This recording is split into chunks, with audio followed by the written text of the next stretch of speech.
Hey, Auntie Welcome Titi. back. Again. Okay. So I really need you to pull out. You were beginning to open up and pour out for us. So it took me like 1 hour before I started opening up, right? Yeah, I'm very good in playing around. If I don't want to talk, yeah, I'll just be playing around. I just play around. But you've gotten to that place where I have to say, yeah, I want to speak.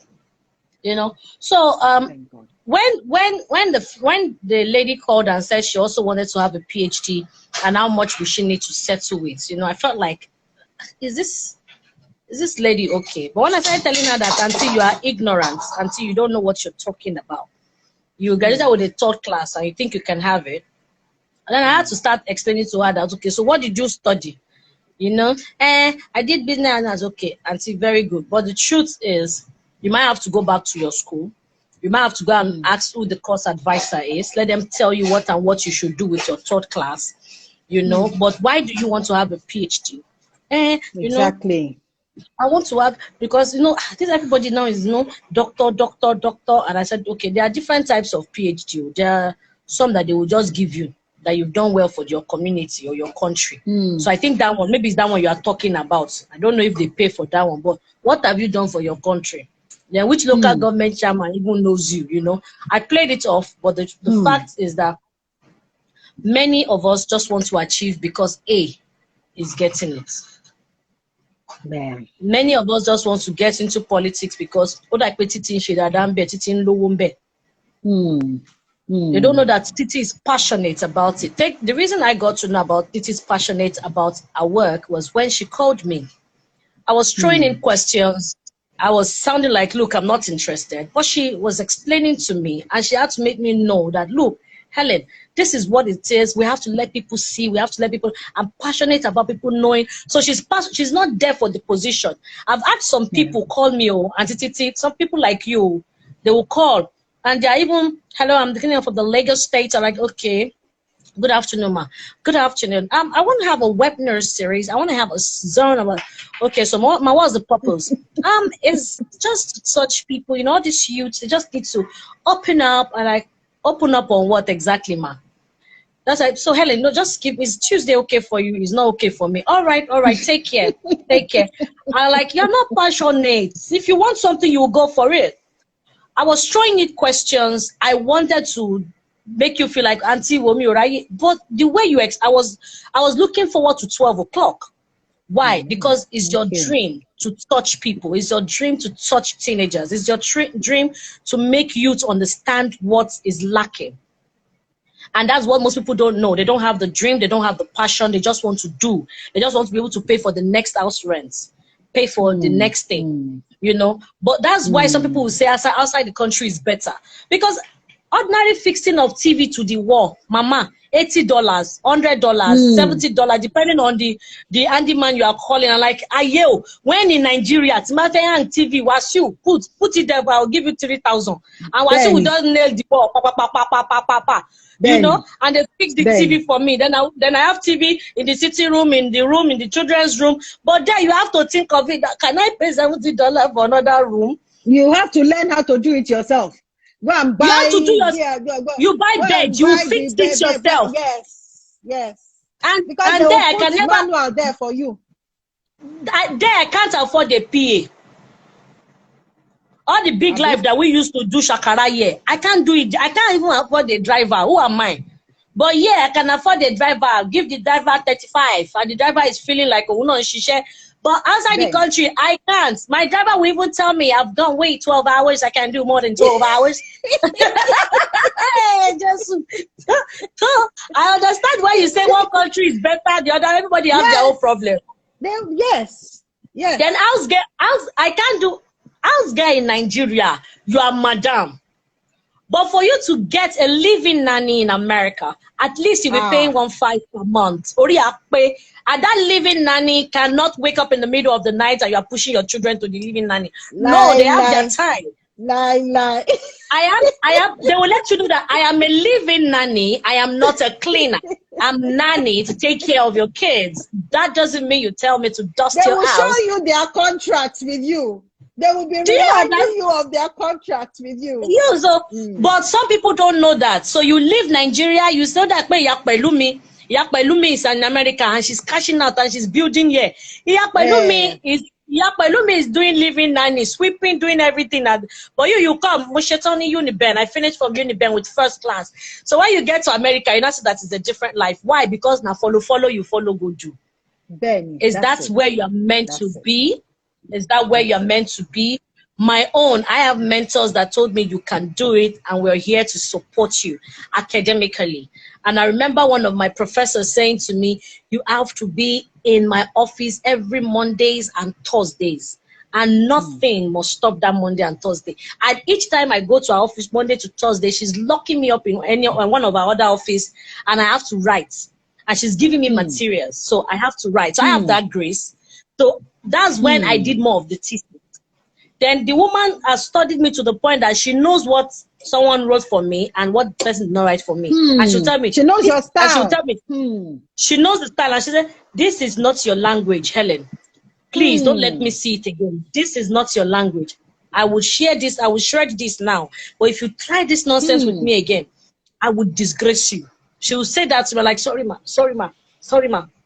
Then she'll ask, tell me the truth. How did you get this? I'm like, well, my friends and I, we sat down together and we wrote together. Like, so this is your friend's idea, not the idea you shared with me. So now go and look at this and turn it to your idea and bring it to me. Let's write, you know. So she did that. And I had people go to our office to tell her that, why are you even taking Ellen as a student? Ellen is not serious. She's not, do you think she will finish? I had people tell me, do you think she will finish? At that time when I went to meet a doctor and I said, sir, I want to be like you. I see that you're very good in terms of practical and my strength is practical. I want to come and be studying your class to come. And the lecturer told me, oh, I don't like you. I hate you. What do you know? Is it because some of these professors are your mentors and they're patching you? Get out of my office. And he walked me out. Wow. You know, what did you do? Going to meet. Nothing. I was crying. Mama, I cried because I loved the lecturer. I wanted to learn from him. I saw him as a mentor and I went to him that, sir, I want to learn more from you because from my year one, I was interested in this lecturer. I wanted to serve under him. But I don't know what happened. Maybe he just got angry with the fact that, because I told my supervisor that I want to study him. He said, okay, if you want to study him, it's good. Get closer. I said, I'm close. And I went to Daddy, I want to study you. I want to know your style. And the man finished me. Who do you think you are? Because you are popular outside? Oh, because they are all this lecturer likes you and they are all patching you. What do you know? Get out of my... I don't like you. You know, like me. You know, and I remember I remember going to the assistant VC, that's the vice chancellor. I went to his office to cry, to say, sir, this is what happened. And the man laughed and told me, don't worry, don't worry. Don't worry, it is well. All of you will be doctors. Don't worry. You know, they played it off, but for weeks. It affected you. Affected me mentally. It's just like me going to meet someone and say, Auntie Titi said that this area is not our area, but I can come close to you to learn from you. And the person telling me, who do you think you are? Who is Titi? Go let him run on me. Titi, get out of my, you know, so that thing psychologically. Wow. But at the end, when I got it, I got, praise God, I've gotten it.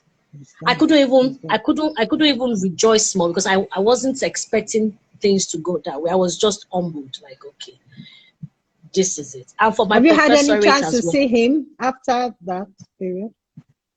I have been avoiding him though. Because I don't want to see it.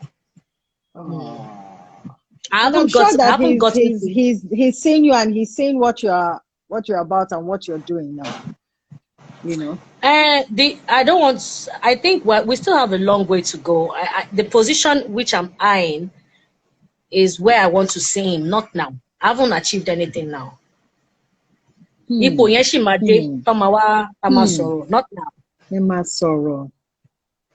Not now. I can see that you're a very deep thinker. You are somebody that takes in a lot of things and you analyze, you internalize.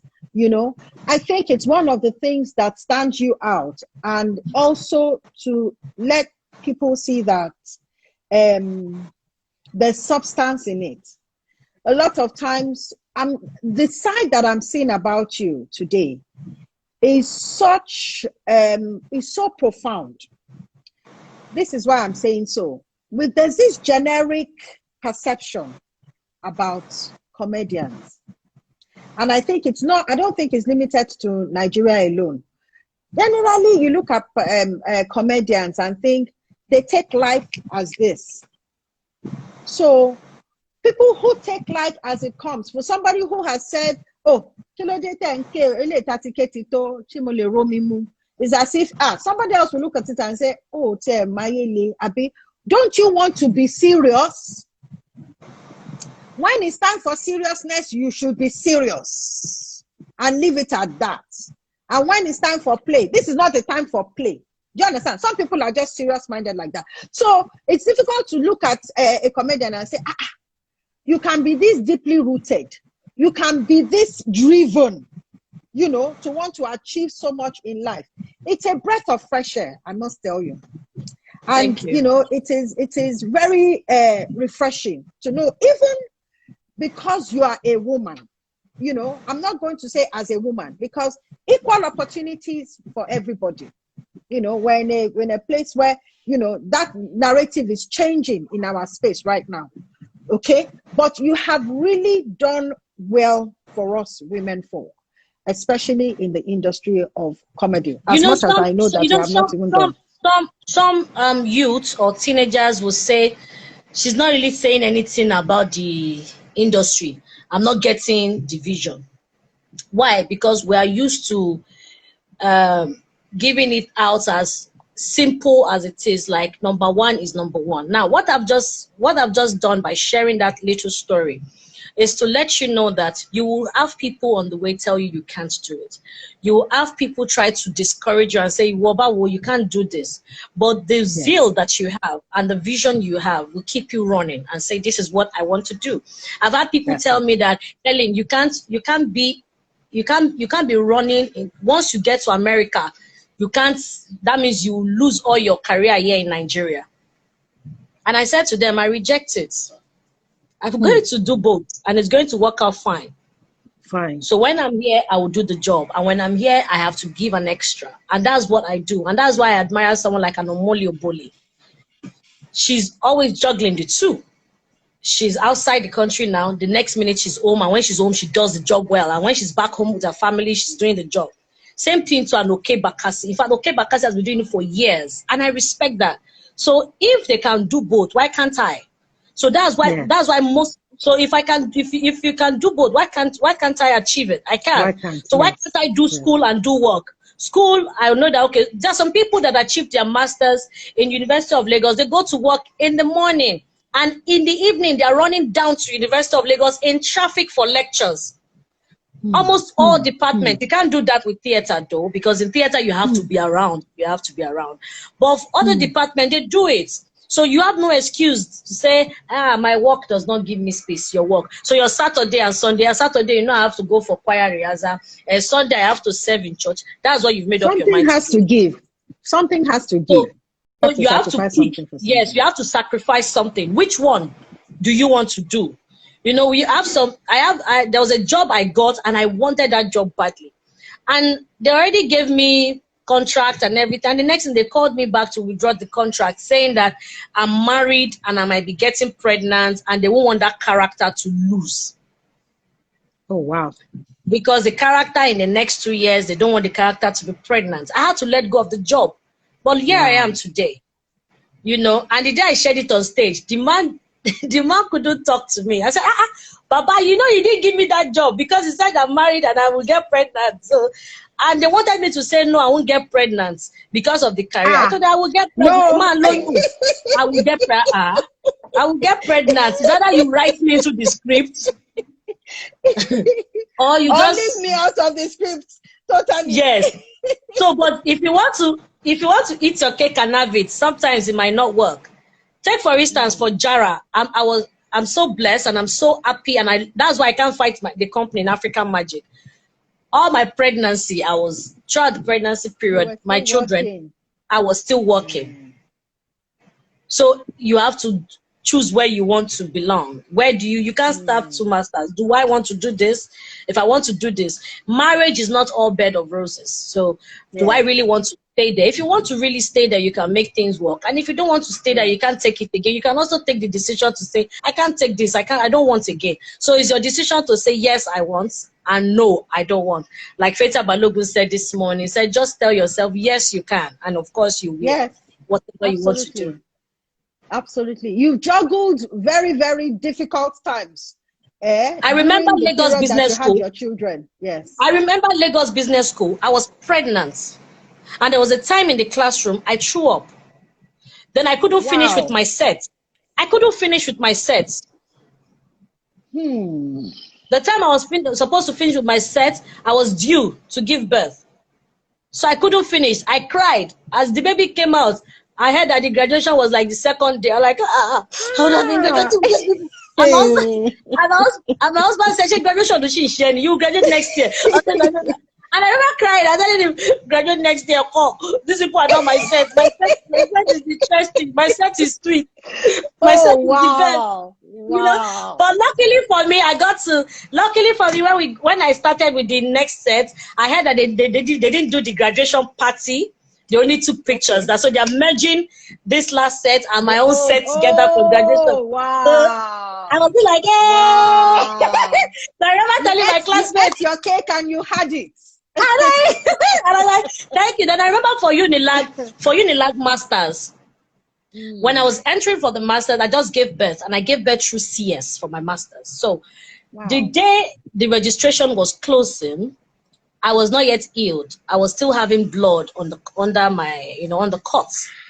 Yeah. And I told the doctor, look, I have to go and do my registration. The doctor said, you can't go.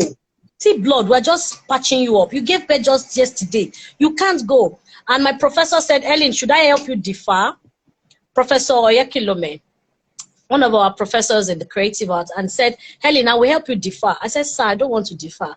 I wrote in my goal for 20-something that I want to have masters in theater.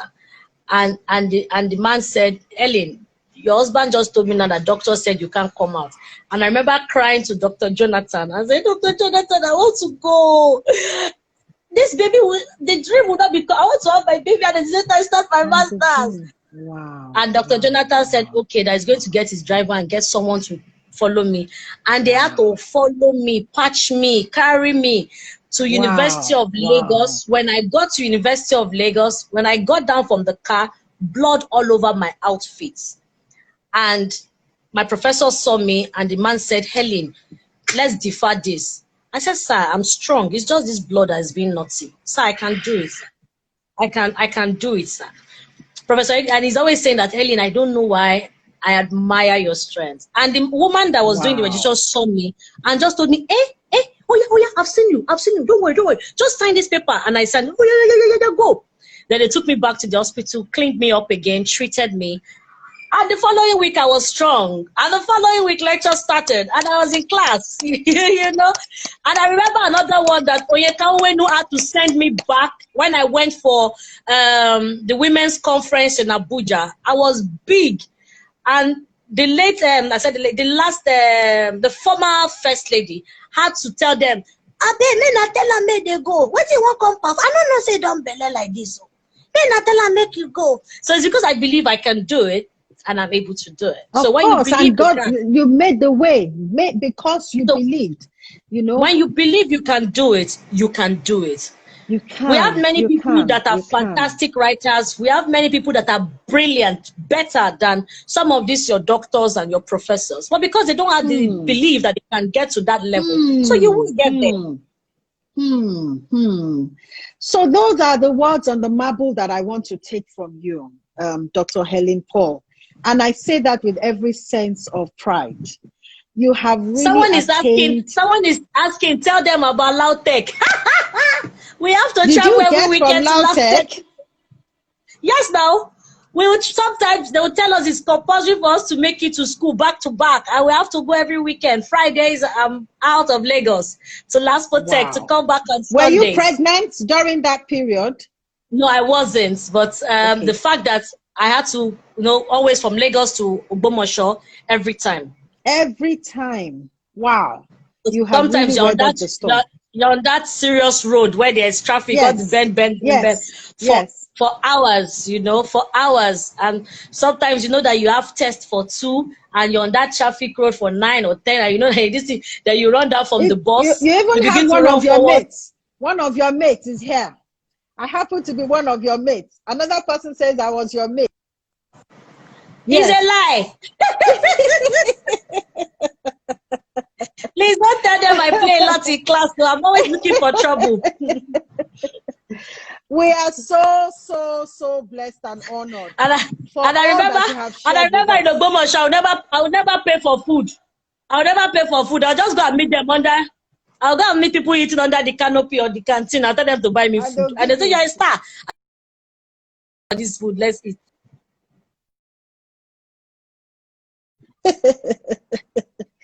Wow. You have really blessed us. And we can't thank you enough. There's so much. I wish that we could continue. We have the next session with Oke Bakassi, and I'm going to be sending your message to him as well when he comes on board. Uncle Oke Bakassi is a serious-minded person, Yes. Happy birthday. Let's assume you made the interview very serious. I wouldn't have said anything serious. No, because I know for a certainty that you are not. You're clearly a very serious-minded person, but your expression is not serious.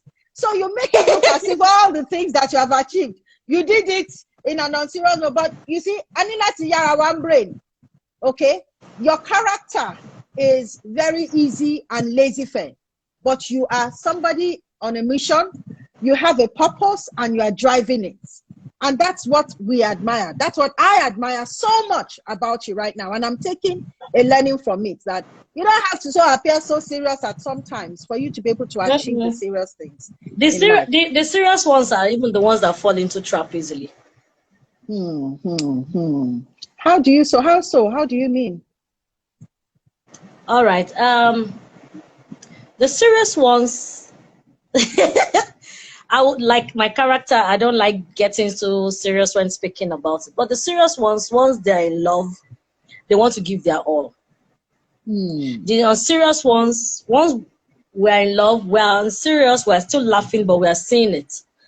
And you tell me you're coming for 2. We have an appointment for 2, and you come in for 3, and I will laugh. I won't even let you say sorry. It must be traffic. Oh, like, yeah, it's traffic. Okay, traffic here for.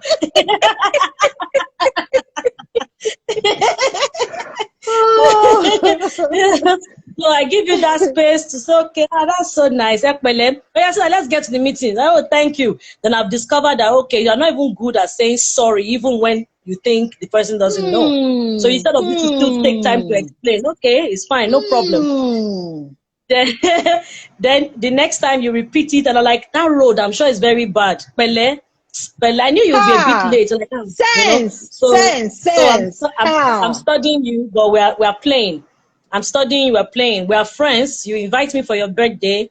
I come for your birthday. We laugh, we play together, and that's it. The second day you called, thank you, Gonyo. I said, no problem. Thank you, I'm so happy. Okay, no problem. Then the next thing, your mother is doing birthday, you are inviting me again. I know that you want to take me for granted. It's fine. So I won't tell you. I won't tell you no. I won't fight with you. I'll just let you know that there's a booking. Though the booking will be in my room, where I will have to sleep. But there's a booking. But the serious ones will be discussing with you. No, you can't be doing like that. And why discussing that serious? You guys are already keeping enmity. I don't have time. I already know you, and I'm already drawing the line. It is a lesson that we're learning. We're all, different in our ways. We are wired differently, the way we relate with people. But for sure, your style is very, very inspiring. And the place for my friends that really want to know, the place, aside from believing that you can do it, aside from your goal and purpose, the people that you will consciously will submit to lead you and they would lead you. And you must be sensitive, not speaking. Don't be conscious of having your mentor. Once your mentor is turning to methylator in times of being jealous, be sensitive and know when to, Yeah, there are some people that don't want that, So be very careful. Once you have your mentor dealing with your emotions in a negative way, be very sensitive to that. There are some people, I once had a mentor that I tell almost everything. And when the mentor is counseling someone else, he uses my story to counsel someone else. And I don't feel comfortable. Yes, innocently. I don't feel comfortable with that. So be sensitive to who is your mentor is. Then you must also consciously submit to training, to learning. That's sometimes we call it service. You serve to learn. Then I always take a confession. The place of prayer is also very important. I have my confession notes every morning that I say, and this is it. Every morning I say it. I am a woman of purpose going somewhere to happen. No evil shall befall me. No plague will come near my dwelling. Every gift of God within me must find expression. I am a gift to my generation. I do everything good and not of evil. What comes out of my mouth are positive. I'm a wonderful wife. I'm a wonderful mother. I'm a wonderful scholar. I'm a wonderful entrepreneur. So I confess positive things to myself, sometimes looking at the mirrors. That's why in my house, anywhere you see me, you see a lot of mirror. I'm in front of mirror talking to myself, saying positive things to myself all the time, checking myself out and telling myself I'm the best, because I wouldn't lie to you, people will come and discourage you. People would tell, like I have someone called me one time and said, Helen, this one girl is one raining now. The girl is good. I think you should try and look for a way to adjust yourself. And I'm like, I'm not in competition with her. She's good, but we're not the same. She's good, but we're not the same. Our role is different from my role. So be very conscious of the people that come to you to tell you things, and admire yourself most times. You can do it. Everything will be paper. All right, thank you, Auntie. Let me don't keep you, here for long. We are so, so, so grateful. God will continue to bless you, continue to uphold you, give you capacity for expansion and to dominate your world. And I want to say a big thank you to ONG for connecting us. God bless you, ONG. He's fantastic. We're also sharing a session with him tomorrow at 2 p.m. But it's been such a pleasure. I'm able to please you in this interview, Auntie Titi. I am so, so blessed. And you have been such a beautiful, I'm sure that your fans are absolutely gushing. They're gushing over you right now. You're the best. Amen. Yeah, Dr. Helen Paul, God bless you. So proud of you, Helen. Thank you, everybody. Over you. Thank you so much, guys, for making the time. Thank you so much, Auntie Titi, can you play the keyboard behind you? Not today. God bless you. Bye-bye. Thank you. Bye-bye. God bless. Thank you so much, everybody. See you at 2 p.m. with OK Bakassi. Thank you so much. Bye-bye now.